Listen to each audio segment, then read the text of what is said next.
তাহলে ভোট পর্ব শেষ হলো। 2024 সালের লোকসভা ভোট অবশেষে শেষ হলো। 2 মাস ধরে সাজো সাজো রব আমরা দেখেছি, সাধারণ মানুষ দেখেছে।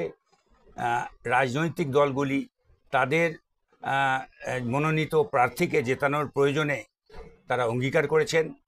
তারা তাদের বহু বক্তব্য রেখেছেন মানুষের স্বার্থে, মানুষের পাশে থেকে কিভাবে কাজ করবেন।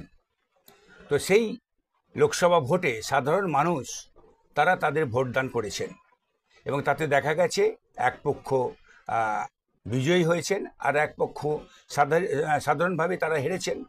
এখন যারা জিতলেন তারা কিভাবে জিতলেন? বেশিরভাগ সংখ্যক মানুষ তাদের ভোট দিয়ে তাদেরকে জিতিয়েছেন। তো তারা কেন ভোট দিলেন? ভোট দেওয়ার মূল কারণ হচ্ছে ভারতবর্ষ একটা গণতন্ত্র দেশ, সেই দেশে গণতান্ত্রিক অধিকার হচ্ছে ভোট দেওয়া। সেটাই সাধারণ মানুষ সেই অধিকারটা ফলিয়েছে ভোটদানের মাধ্যমে।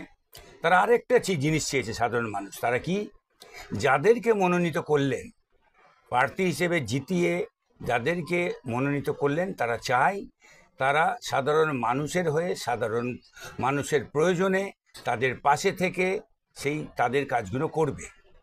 তো স্বাভাবিকভাবেই ভোটের আগে বলা আর ভোটে জিতে কিন্তু তাদের দায়িত্ব বেড়ে যায়। সেই বেড়ে যাওয়ার পরে তারা যখন তাদের আসন গ্রহণ করবে, কীভাবে তারা মানুষের স্বার্থে কাজ করবে, মানুষের প্রয়োজনে কাজ করবে, মানুষের ভবিষ্যৎ গড়ার কাজ করবে, সেটা এবার মানুষ কিন্তু দেখার অপেক্ষায় রইল।